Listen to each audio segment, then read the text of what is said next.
All right, I believe we are live. Yay! Hello, arty peoples, and welcome to another episode of Jerry's Live. My name is Emmy Klein, and I am your host this evening, and we are joined today with Kristen Brown, an artist for Winsor Newton and Liquitex. So everybody, please, warm welcomes for Kristen.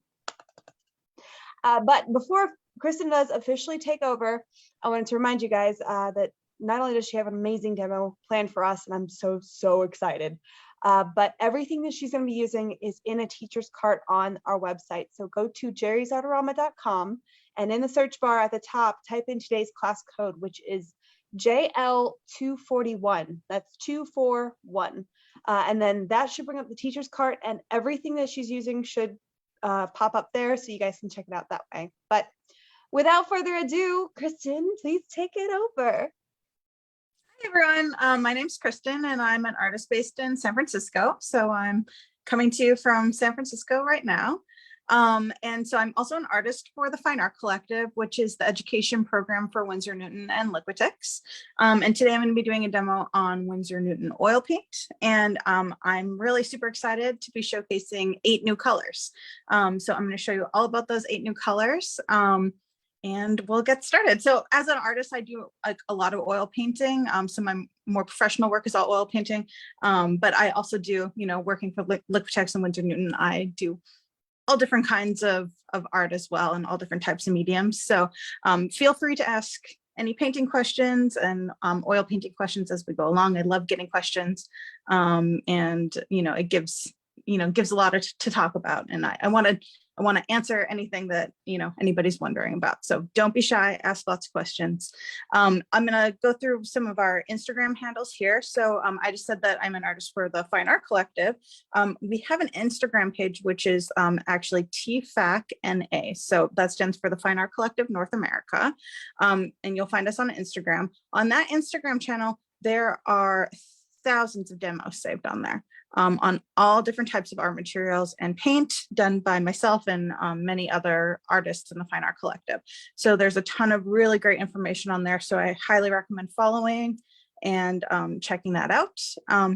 And then this is my Instagram here. So Kristen Brown _art. So you'll find a lot of stuff that I do for Winsor Newton and Liquitex on there. So I'm using a lot of different types of art materials and making projects based on them.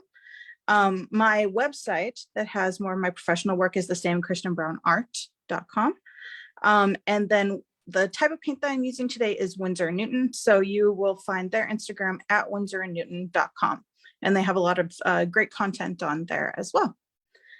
So I'm going to go ahead and get started, and I'm just going to show the different colors first. And then I'm going to I'll show you the reference that I'm working from. So I'm going to be creating atmosphere in a landscape by using these colors. So I picked this image here, just kind of based off of the types of colors in this new grouping of 8 colors. So this is kind of along the lines of the work that I do more professionally. So this is one of my photo references that I would use for a painting that I would do. So that's the photo that I'm working off of. And then I'm going to show the colors that I have in my palette here. So I just have some oil paper here, and I'm just going to paint them out. So I'm going to do them in order that I have them. So some of them are historical colors, and then some of them are more contemporary colors. So 5 of the colors, the first 5 that I'm going to show, all have a historical background to them. So the very first one here is Smalt Blue. And if anybody is a watercolorist, you might be familiar with this color. It was recently re-released in watercolor by Winsor Newton. And it used to be a color that had been discontinued earlier. So this one I'm super excited about because in watercolor, Smalt is one of my favorite colors to use. So I'm going to go ahead and paint it out on here.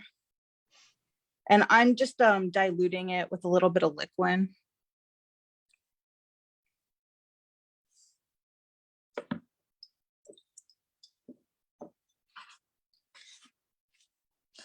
And then this one, we can look at the pigment properties. So this one is going to be a more transparent blue. And all of the colors that I'm going to be using are single pigment colors. So for anybody that's like familiar with oil painting, we know that like single pigment colors are very important because it makes our color mixtures like not muddy, right? So we want clean color mixtures. So single pigment colors are super important for that. So that's the first blue I have. And then the next one I have is Oriental blue, which also has a historical context. This one is super intense. So I never used this pigment before. And so you can see that it's much cooler than the smalt blue. So the smalt blue, we can see is a little bit closer to purple. So that makes it like a warmer blue. And then the Oriental blue kind of has that very intense, almost greenish undertone to it. So this color, as I was trying out these new colors, I found that when I mix it, and I'll show you some of the swatches I made with it, where I'm mixing it with white, it has a very, very intensely bright undertone. So I really like that about it. And a little bit goes a long way for that color. And then the next color I have is warm brown pink.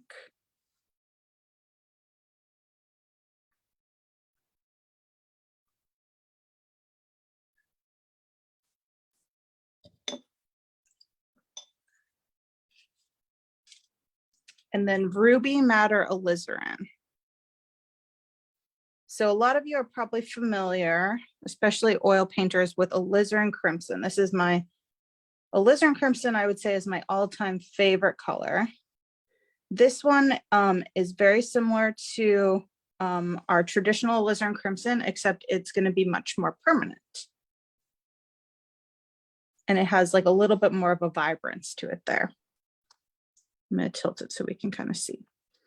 The other thing I love about these colors is that they created a grouping of colors that look really beautiful together. So you can already see, like, I'm creating these lines and they already look so nice together, which always really excites me. And so I know that when I do a painting just based off of these colors, it's going to look really unified. And then this one here is kind of a pretty unique color in my experience. And this one's called ultramarine pink. So again, a lot of you painters out there are going to know ultramarine or ultramarine blue is a very traditional color. So this is actually still a single pigment color, and it's based off of that ultramarine pigment, but it's actually kind of this like pinky kind of purpley tone. So I feel like this is a very unique color to have in a single pigment, because it looks to me like it should be a mixed pigment, but it isn't. It's a single pigment color. And this one we can see is a very transparent color too. So if I look on the back of the tube, there's going to be like an open square right here. And that means that it's a completely transparent color. And then for anybody that doesn't know, you guys, a lot of you might be familiar with this already, but if the square is all filled in, that means that it's an opaque color. So I can go back to this brown color. We can see that that square is completely filled in. So that means that it's going to be an opaque color. If it was half filled in, that would mean it would be semi-opaque. And if it was completely filled in, or if it was just with a line through it, that would mean it's semi-transparent. And then the difference between the semi-opaque and the semi-transparent is one just kind of leans a little towards like opacity, and one leans a little more towards like transparency, right? Exactly. It's like a four-point scale. Whereas like with Liquitex, it's 3 actually. So with Liquitex, you just have like a translucent, an opaque, and a transparent. Winsor Newton does 3. So then the next colors that I have are going to be those more contemporary colors. So I'm going to grab one here. So this one is Orange Lock Mineral. And the unique things about these 3 contemporary colors that I'm going to paint out are usually oranges and greens are not single pigment. We usually have to mix them to make these colors. So to have a single pigment orange and green is actually like quite special. And it is vibrant. Yeah, and this one is It is super, so bright. super vibrant. Yeah.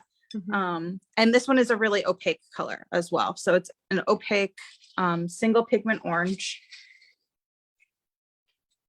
And then the green. So this one is green mineral deep. Again, like, you know, a single pigment green isn't very common.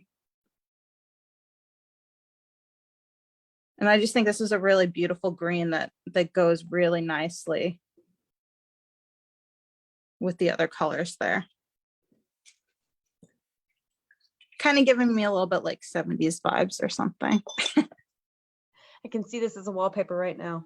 I know, right? Like, I feel like I would love that. Or like a dress with those colors and the stripe. I'd be done with that. There And you then go, this, Tigers. yeah. And then this one is the transparent orange. So similar colors, some similar colors to this have come out in other types of paint. So this one's quite transparent. We can see it leans a little bit more to red than that other really vibrant orange, that orange lock mineral. So this one's more on the transparent side and goes a little bit more in the direction to red. So those are the colors painted straight out of the tube. And then I'm gonna grab, I just kind of did some color mixing prior to the demo here. And I'm just gonna show you what happens when I mix them with white, because I thought that was quite interesting. So the white I'm gonna be using today and that I used for this color chart is titanium white, just because it has a little bit of a higher tinting strength and it's going to be more opaque. So I mixed titanium white with each of the colors. So we have the smalt blue here. So we can see it has like this nice kind of like purpley muted kind of like grayish blue color, really. And that's just with adding some white to it. So I think in my painting I'm going to be using a lot of that smalt blue. Just because I kind of have this like hazy kind of sky. I think it'll be perfect for that. In areas where I want a little bit more vibrance, I'm definitely going to go for this oriental blue, because you can see like this is my colleague Jimmy calls colors like this a sleeper color, which I really like. So like we can see up here, it almost looks black, like when it's straight out of the tube, right? And then in the undertone where I kind of jotted it down with a palette knife, you can kind of see under it a little bit more. You can see the vibrance of it a little bit more. When I mix it with white, you can really see the vibrance there and how bright that color is. So anywhere where I want like more vibrant blue, I'm definitely going to go for this color. I also found that using the oriental blue mixed with the warm brown pink, I got a really beautiful kind of black color. So anywhere that I have a darkest dark in my painting, I'm going to be using that mixture. And that's the one I found right here. So it looks basically just like a black, but I got some really, really nice variations by doing that instead of using a black straight out of the tube, which I think because of the softness of the reference that I'm working from, that's going to work really well for me. Right here, where we have the ultramarine pink, we can see getting muted down. This is another one that mutes down really softly and not super vibrant, which is kind of nice. You know, sometimes we want like a really, really vibrant undertone, and sometimes we want a more muted undertone. So then from like the ruby madder alizarin, I'm getting a little bit more vibrance in that undertone, and it's going a little bit closer towards red. And then with the warm brown pink, that's when I see, because like when I first put this brown out of the tube, I'm like, I don't really get the pink in that color name. Then when I look at the undertone mixed with white, I'm really seeing that pink come out in there, and it's really pretty once we're looking at the undertone of it. The orange lock mineral actually kind of goes a little bit more pink when you add white to it. And then the transparent orange because of the transparency, it kind of shows a little bit, I don't know, I feel like I was pretty surprised. I don't know how well this is translating to the screen, but I was pretty surprised in what happened when I tinted those with white. But both turned into a really, really beautiful undertone. And then the green mineral deep is going to be this one right here. That's what it looks like in the undertone when it's mixed with white. Then here, I kind of just looked at my reference and I saw what I could make based off of these colors. So I pulled out different colors that I was seeing in my reference and made a few different mixtures of colors here. So these are a lot of mixtures that I made that I'm going to be using as I'm painting this painting. I'm going to be adding in titanium white, obviously, into my painting while using these colors. And in some areas, if I want to get tones that are a little bit more yellow than this, I might add in a little bit of cadmium yellow. I'm not sure that I will need to though, because I still got, this is one of the lighter tones in my painting and I kind of like it just as it is. But in some instances where I might want it to go a little bit more towards yellow, I might add that in. So I'm going to go ahead and get started and definitely ask any questions as they come up. I love to hear your questions. Getting a lot of people going ooh and ah about the colors that you're showing. I know they're so I'm so excited about them. So yeah, and I this is actually only my second time using them. So I'm super excited about that. Oh, yeah. So I'm going to go ahead and I've made some kind of light purpley gray colors that I'm going to start using for the clouds here. And so yeah. Can you tell us what you've mixed together to make that color? Yeah. So this one is, so I'm using like a lot of the blues and purples for these colors plus white. And then in some cases where I am muting it down, I'm using the warm brown to mute it. So this one is smalt blue. And then also ultramarine pink because it had that kind of purpley undertone to it. And then warm brown and titanium white. Now we do have somebody asking, are these oil paints, is the binder linseed oil? Yeah, and it'll differ. So I can actually look on the back of each of them. So the smalt blue, the one that I'm primarily using right now, the binder is linseed oil and safflower oil. So the reason that some of the colors, not all of them, but some of them will have safflower oil in combination with linseed oil. That's just because safflower oil is a more pale oil. So it won't cause a yellow tinge in the color. Makes sense. Now, but the linseed oil in itself is a little bit more stable. So that's why we like to have a mixture of them. So that means that it's like more elasticy and more flexible. So it's actually preferable to have both of them. Yeah. Now somebody was asking about the green. I believe I heard you say this, but is that the green deep? Was that a single pigment color? Yeah. So all of these, that's kind of what's so special about them is that all of them are single pigment colors. And all of them have a light fastness rating of 1. So they're all very permanent as well. So 1 is like the highest light fast rating that you can get. Yeah, 1 is going to be the highest, and you can find that on the backs of your tubes. So right here at the bottom, it will say light fastness and then have a 1 here. And so if it was a light fastness rating 2, that would be not as good. So light fastness rating 1 is going to be like 100 years before there's any color shift or fading. So that's really good. And then Winsor also does a permanence. So this one says permanence A on the front, which is a really good permanence rating. The only permanence rating that's better than A is AA. But permanence rating A is really good. And that also encompasses more than just like light fastness is only how that color will interact with natural light.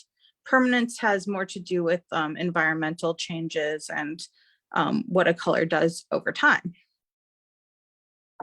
So so Winsor cool. Newton has like a little, like a machine that kind of tests light fastness and permanence. So that's how they know how these, even though these are really new colors, that's how they know how long they're gonna stand up in 100 years from now. How cool. Which actually leads straight into the next question we had was, is it archival? And I would say that is definitely archival. Yeah. Yes. Yeah. So because these are in the artist grade paint, they're definitely archival. You do find the odd color that is going to be like a permanence rating of B or light fast rating 2, and that's not actually so bad. It's just not going to last 100 years. And then of course there's colors like fluorescent colors that just by nature are not light fast at all. But these ones are very archival.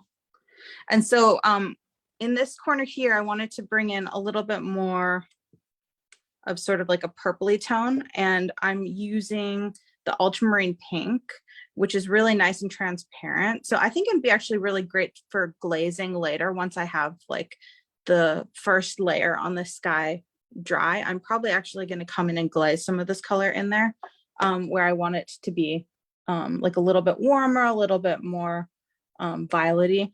But I'm also finding that if I just kind of take a little bit of that color and stick it in, it's also creating that too. In this corner, I want to use more of that vibrant blue color. So I'm going to go ahead and start adding in some of that oriental blue. And this is where I'm going to get that kind of more vibrant, kind of pushing a little closer to green blue color. And right now I'm just using like a wide flat brush, just because I want to cover, I don't have a very big panel that I'm working on, but I want to cover a lot of space right off the bat. So that's why I'm kind of going in with this big flat brush right away. Now I have somebody asking, what is this surface that you're painting on? I'm just using a gessoed panel. And then I taped like the edges. Like a cradle board? Yeah, exactly. Yeah. Yeah. And I use canvas and linen as well, but I think maybe panel is my favorite surface. And then also if I gesso them on my own, I can control what the surface texture is too.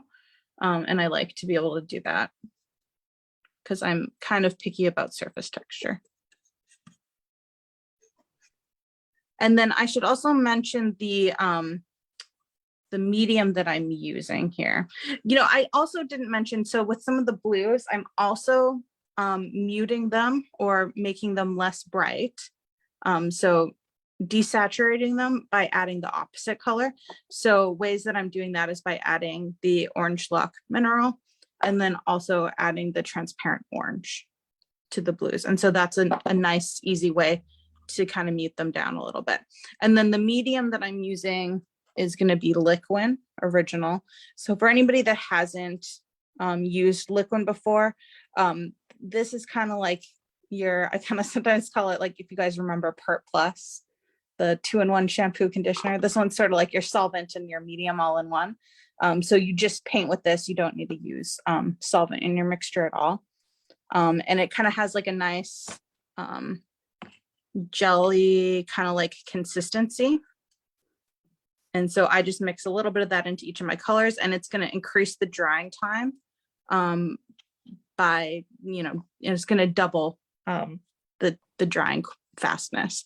So this painting, if I don't go too thick with it, like tomorrow, it'll be dry completely and I can do another layer on it, which for me is really awesome because I really like glazing.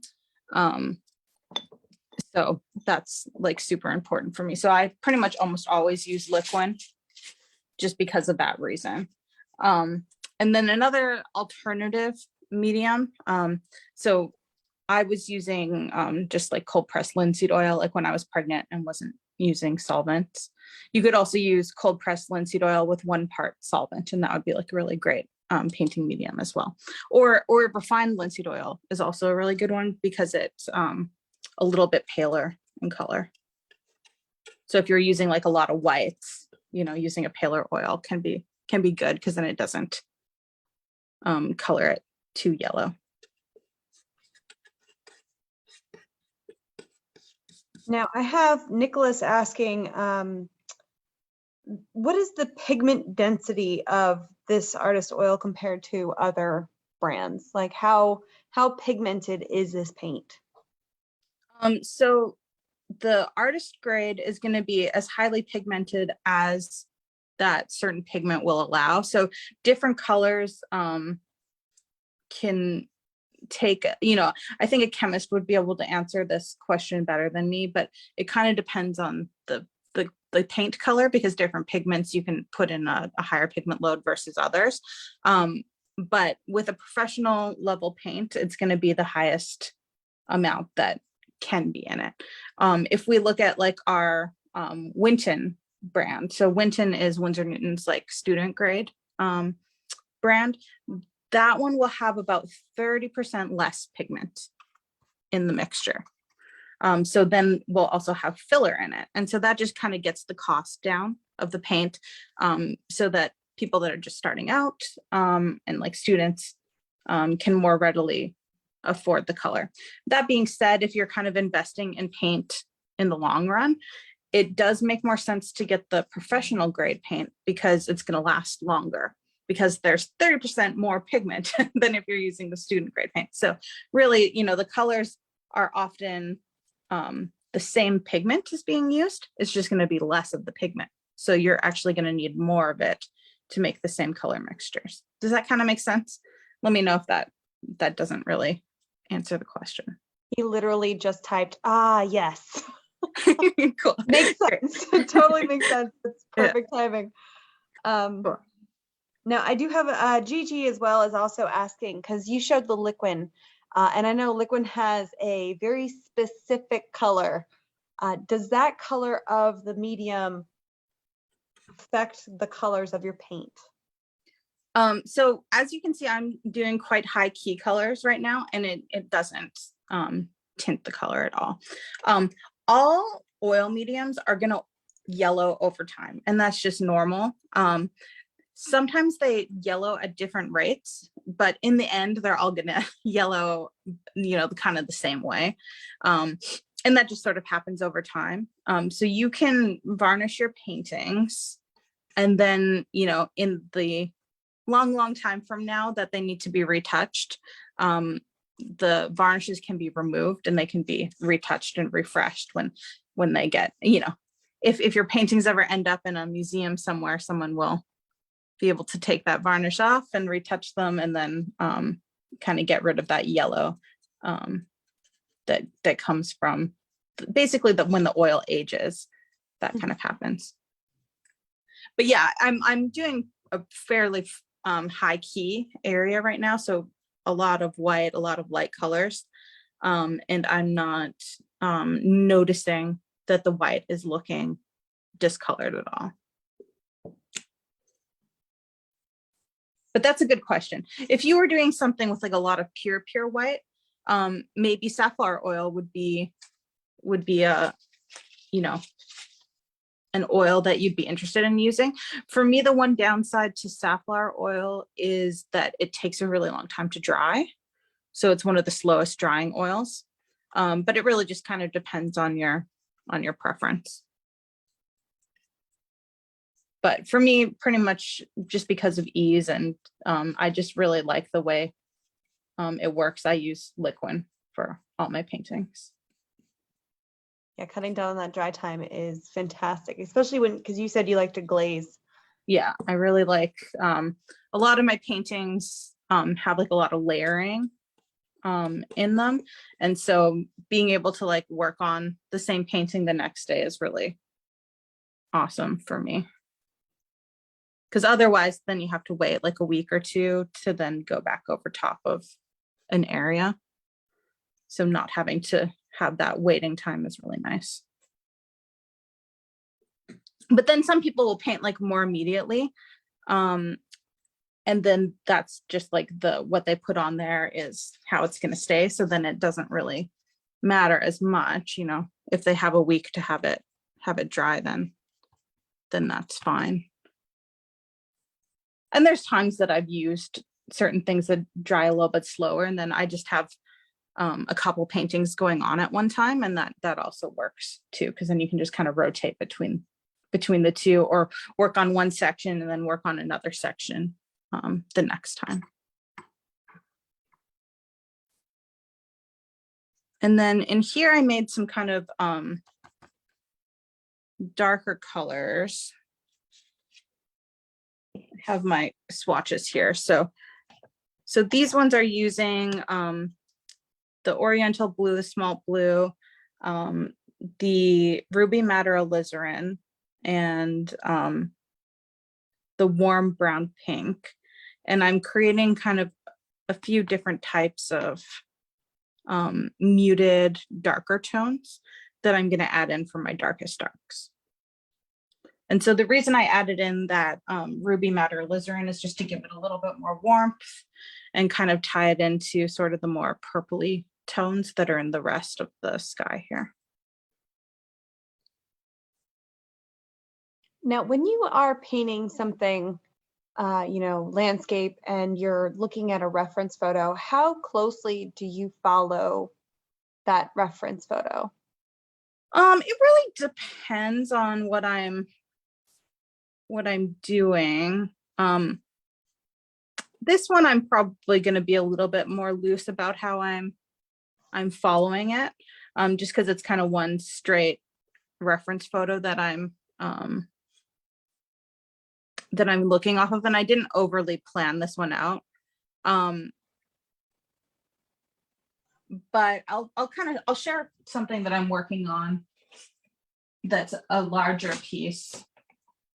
And this is, I actually made a reference for it on the computer. So something like this, I might follow a little bit closer. I'm obviously going to change it quite a bit, but I overlapped my images ahead of time, just because it's way easier for me to like visualize how things are going to overlap, because I use like a lot of overlapping imagery. If I just kind of do it ahead of time, I noticed, after doing it several times, that it just makes my process a lot quicker if I figure out what different, like if I overlap this tree with this person, like what that's going to look like before I actually try it and paint it. So it really kind of depends, but usually color, I get a little bit, I generally stray from my reference a bit more. Like before we started this demo, I pre-mixed a lot of my colors, but then I'm going to kind of tweak them and I was matching the reference. But in some areas, like in here, I'm maybe bringing in like a little bit more vibrancy. I'm like, as I'm painting, I'm like, oh, I really like this transparent orange color. And so I'm just pulling that straight into areas that I already painted. And I was doing the same thing with the ultramarine pink, because it was also kind of a transparent color. So I was just taking it straight and mixing it into colors that I already had going on, just to add a little bit more vibrancy and a little bit more variation in that area. And that's things that aren't necessarily in the reference photo, but I kind of get inspired with different colors that I'm using, and then decide to add them in different spots. Now, I do apologize. Is there a way, because normally we do this before we start, can we shift over a little bit to see your palette and the panel at the same time? Oh yeah, of course. Yeah. I think a lot of people are very mesmerized with your mixing, and it is the colors that you're getting are just gorgeous. And we want to know your secrets. Yeah, my palette is kind of messy. So what I do when I, yes, when I do a painting, I often, like when I start it, I will start by, and I'm going to put my palette in here just to show it. So I did pre-mix quite a few colors. These ones over here are kind of more for the bottom area that I'm going to start getting into. And then I kind of use the blank space as mixing area. So I'll do in between mixing or pull in. I have like my true colors that I'm using squeezed out on the edge there, so I can add those in as I need them. And then in some cases, I was just taking, like particularly the transparent colors, I was just taking those straight and mixing them right on my painting. Just because I kind of know how they're going to behave and that they're not going to be too intense as I mix them right in. A color like this Oriental blue, probably not going to take that and put it straight into my color mixing, because I'm finding that it's extremely intense. And so when I'm putting it in my color mixers on my palette, I'm actually just kind of dipping in the corner of my brush and just pulling in a little bit of it at a time. So a color that I could compare that to is if anybody has experience using like phthalo blue. That one is, yeah, that one I always refer to as like the rude drunk uncle at the family party. So it's really good in like small amounts and like really fun. But if you get too much of it, it's just going to overtake everything. That is the best description I've ever heard. So I'm actually using it right now. So I'm just taking like little bits of it and adding it into my mixture here where I want it to be a little bit more intense.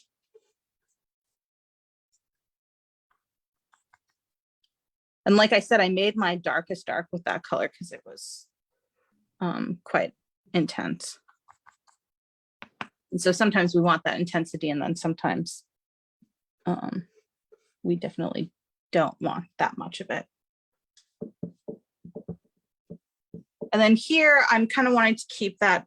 I'm going to blur the horizon line a little bit, but I want to have a distinct stop to where the sky and the ground stop. So I'm turning my brush so that the flat side is facing into the edge. And that's the best way to get like a nice sharp edge.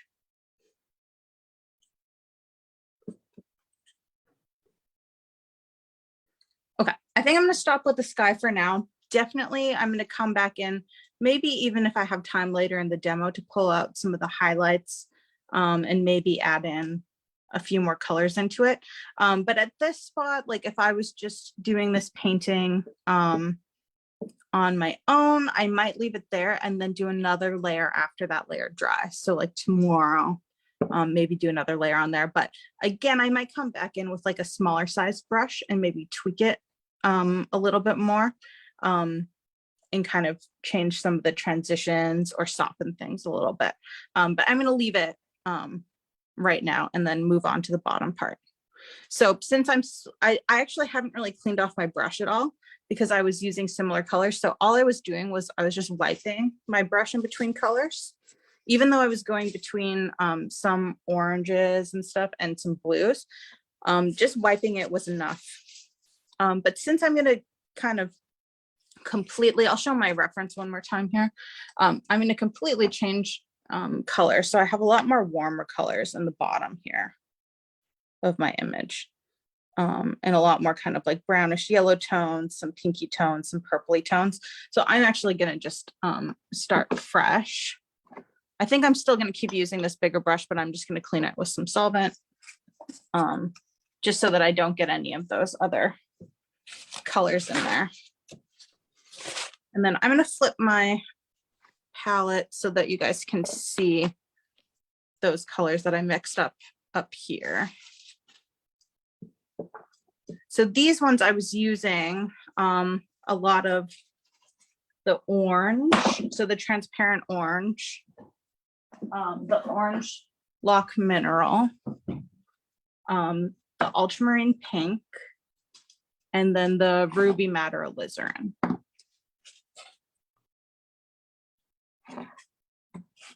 And then there's also going to be some like more brown tones in there. So I'm using the warm brown pink. And then to make that brownish pink color more muted or less saturated, then I'm adding in some of those blues that I was using in the sky. So that will also help unify it, but then also tone down the colors as well. And while you're laying down those first colors, just as a reminder, that yellow I'm seeing on your palette, that is not one of the colors we're talking about. The new ones, that's the cadmium yellow, right? Yeah, and I don't think I used it yet. I might not need to, but I put it on there in case I do want to go, because none of the new colors, the most yellow of the new colors is going to be this the transparent orange, which actually got me like here. I'm just going to take the transparent orange and some white. So that actually gets me like a pretty pale mixture. I might add in, and then also when I get a little bit of the green into it, it becomes sort of more of like a beige kind of color, which is working okay for me. But in some areas where I want to kind of bring up the yellow a little bit, I think I might add in the cadmium yellow just to kind of help it along a bit. Now, as you're also adding in that yellow across that horizon line, are you, because, okay, I can see it with your brush there. I was gonna say, are you touching that blue, or how do you kind of, you're blurring it, right? Yeah, so I'm doing, I guess, because both colors are wet, so they're gonna, so I'm wiping my brush quite a bit because I don't want the really intense color to smear into the next color. So I'm actually not washing off my brush. I'm just kind of wiping it. But I was able to get, and I do kind of want it to bleed together a little bit. I just don't want like the most intense part of that kind of purpley color to go into the lightest color there. It just has like such dreamy feels already. Like it's just, oh, thank you. I feel like this is like what I dream of. It's great. It's so ethereal and like floaty almost at this point. Yeah, I feel like the work that I do is kind of you know, has that sort of nostalgic kind of quality to it, and sort of that like dreamlike sort of quality. So I'm glad that it's already translating that way. We're getting a lot of people going, ooh, this is so pretty, and thank you for the demo, very inspiring. It's beautiful colors. So now that I have that one there, yeah, I'm really loving these new colors like so much. I like can't wait to use them in another painting that I have sketched out here. I'm doing like a portrait of my daughter that's like as a baby, and it's like overlapping kind of like plant and foliage. And I just think these colors are going to work so nicely for it. So I'm going to use them on that too. Well, make sure anybody who is watching, if you are definitely wanting to see that painting, stalk Kristen on Instagram. It is Kristen_Brown_art. Yeah, that's right. Yes. So I'm going to instantly give you a follow and make sure that I can see this painting, because I can see like the idea in my head, and I'm so excited to see what you do. Yeah, it's gonna be fun. And then here where I'm getting this more intense kind of pink color coming in, this is that ruby madder alizarin.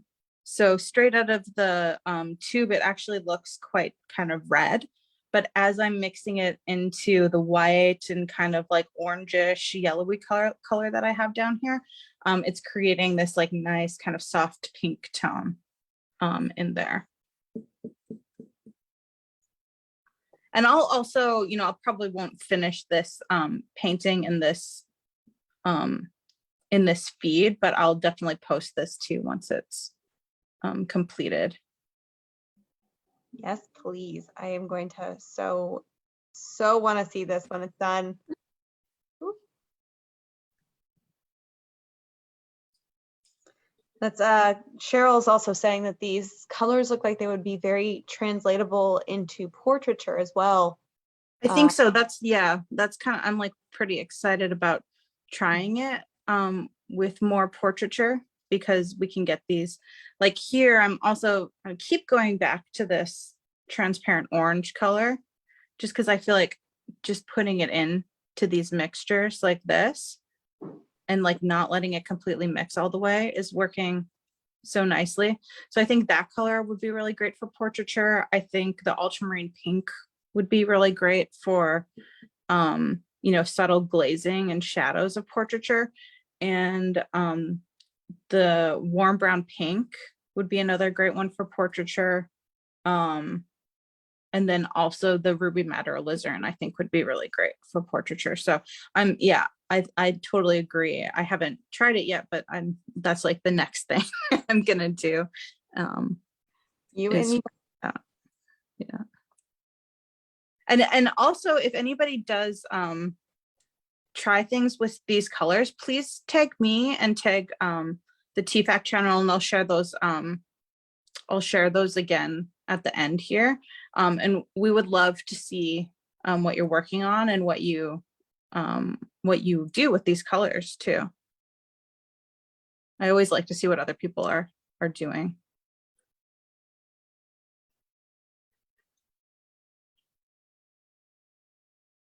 So right now I'm coming in with that kind of darkest, kind of brownish color that I made, using the warm brown pink and the ruby madder alizarin and the smalt and oriental blue.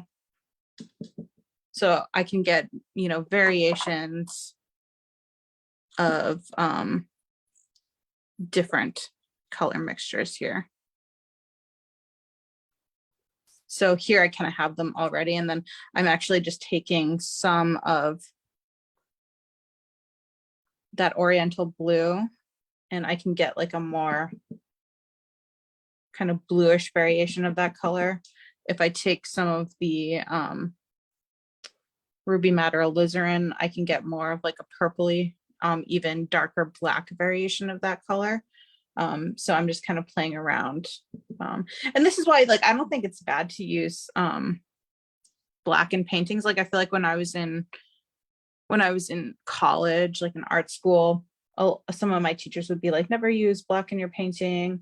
And I don't think that that's necessarily true. Like, black definitely has its moments in paintings, but I'm going to agree for something like what I'm working on right now. If I were to just put straight black into this, it would totally flatten it. So for me, it's really important to get this, even though these are my darkest darks, I'm getting a lot of different color variation that I think is really important,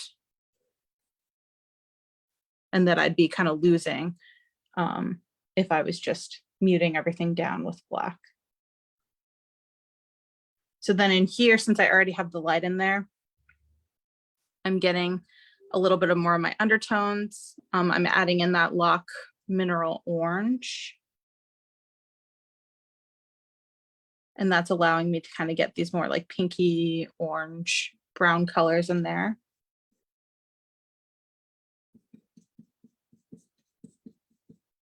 Oh, and I also switched to a filbert brush at some point. I didn't mention that. So in here, that's how I'm kind of getting more like a little bit smaller, more rounded strokes. So filberts are the ones that kind of have like a curve on the edge. So they're not a round, but they're like a flat brush, kind of trimmed into like a half circle. My favorite brush. I love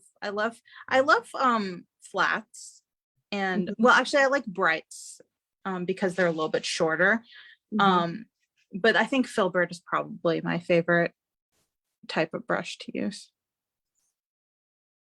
But that's all just like preference. Like Jimmy, who does like a lot of these demos and live streams, his favorite type of brush is a flat brush. Even for watercolor and gouache and oil painting, he just that's what he really likes to use. So definitely just preference. Gotta play around with the different brushes and see what they do for you. It's usually what I tell everybody. Yeah. And then for me, like with watercolor, I actually mostly use a round brush. So it also kind of for me depends on what type of paint I'm using. Which makes sense.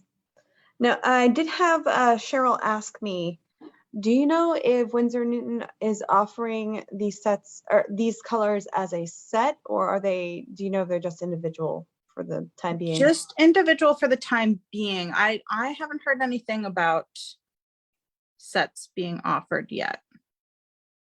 But That's a again, good if you idea, though. guys, I'm sorry. I was just saying that's a good idea, but yeah, I haven't heard anything about that in the pipelines yet. For sure. But if anybody is interested though, again, make sure you go to jerrysartorama.com, and if you type in today's class code, the JL241 in the search bar, every single one of these colors should come up and you guys can check it out that way. Nice and easy.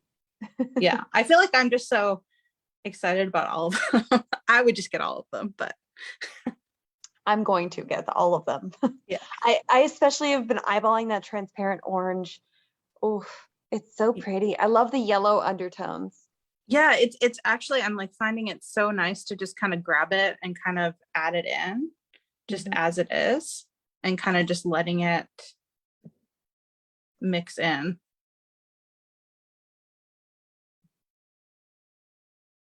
And because these are single pigment colors, you'll notice that, you know, even though I'm mixing in a lot of different colors into some of these areas, it's not getting muddy. It's still staying, like the color mixtures are still staying quite clean, which is super important to me.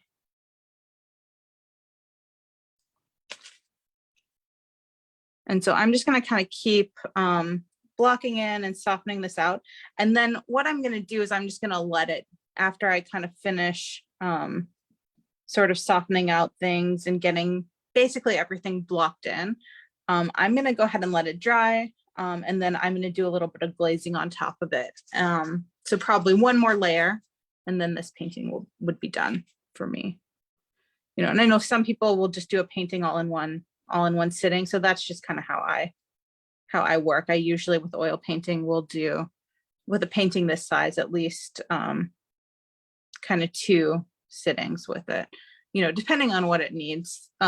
With portraiture, oftentimes it's a lot more layers than that, but with a landscape like this, probably 1 or 2 more days on it.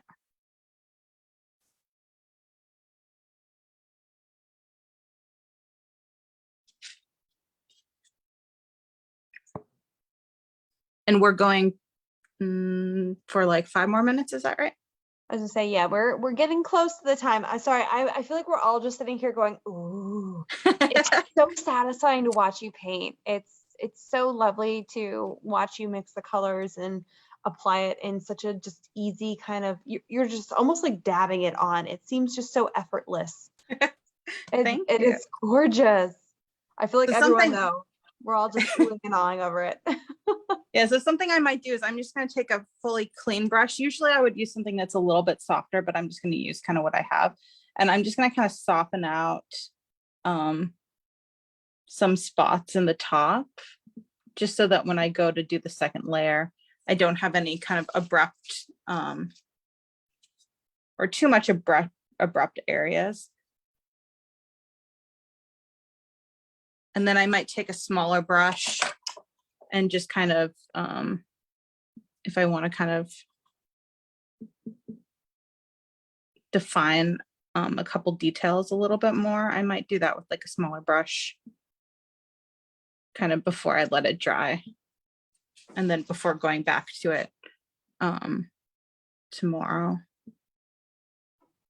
And then in here, I'm also going to come in with like a little bit of so I'm actually using like a small filbert now.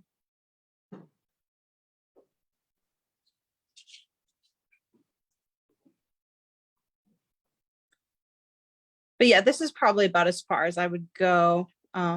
Maybe I'll add in some details. Like I think these are like, in my reference, maybe like kind of crop lines. Oh yeah. I've painted those before. They're really fun. Yeah. So I'm just kind of grid. pulling that in while it's still wet up here. I was trying to remember where this picture was taken. I don't know. I'm from Canada originally, so it's probably somewhere in Canada.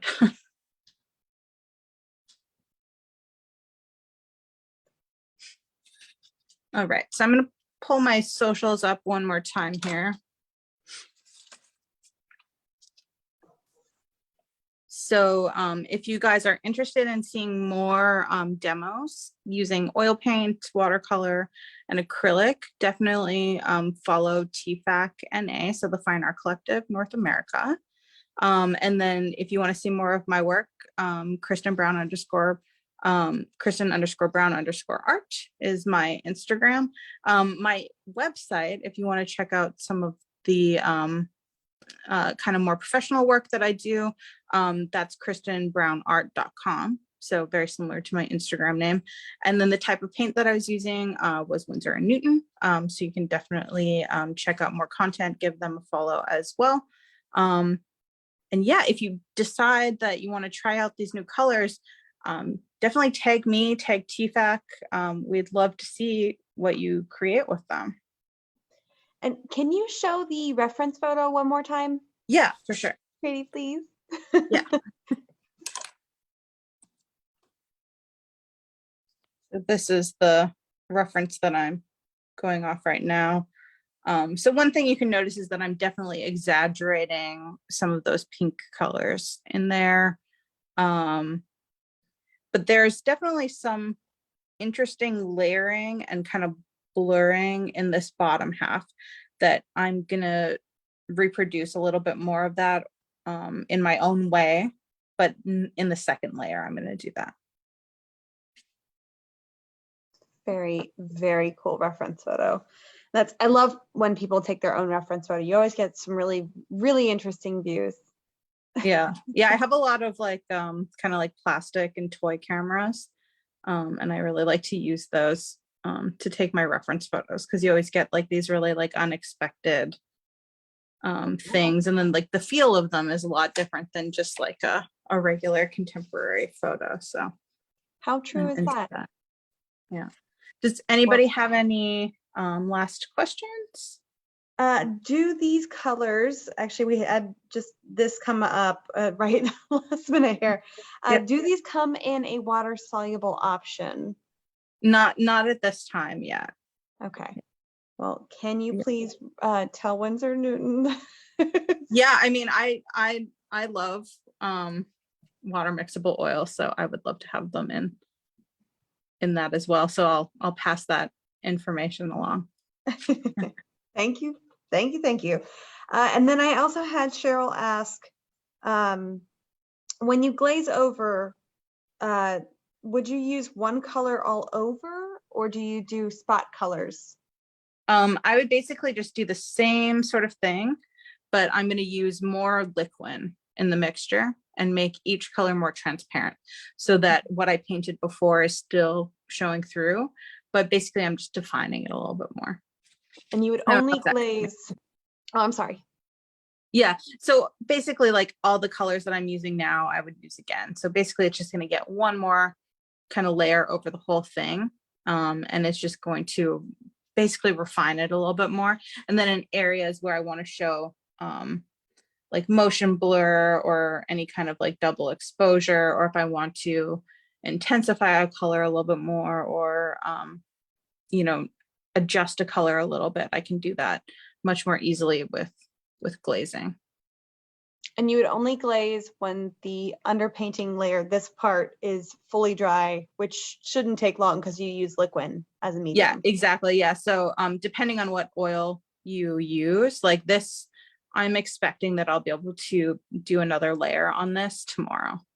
Because the liquid should make it dry. What's that? I was gonna say your painting layers are relatively thin too, so they should dry. Yeah, exactly. Yeah. So I'm anticipating, it also kind of depends on the humidity where you are too. But for me, in San Francisco, with the thickness of paint that I used and that I used liquid throughout the painting, I'm expecting no more than 24 hours for dry time on this before I'd be able to go over it again. Yeah, which is awesome. Well, that, I believe, were all of our questions. Let me pop us back on the screen here.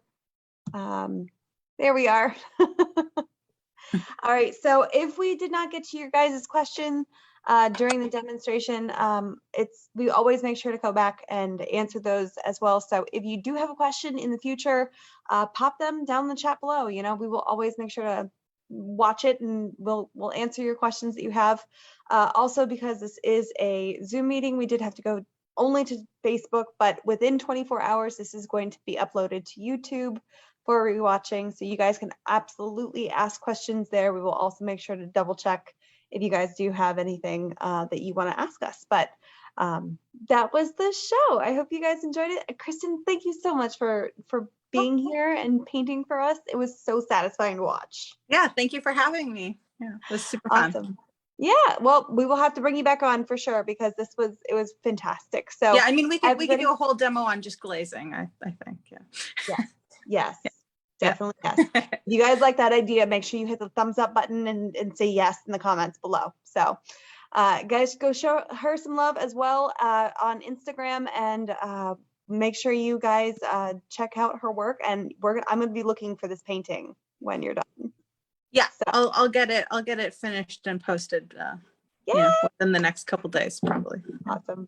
Well, thank you again, and everybody, I appreciate you guys watching, and we will see you next week, which also, that reminds me, join me next week. I'm going to be going over how to paint glass I'm going to be using oils, but not painting on glass, painting a picture of glass, just so we understand, and all the reflections and everything that go into that. So join me next week, and I will be seeing you guys then. Thanks so much. Thank you. Bye. Let's see if I can end this. Sorry. That's all right.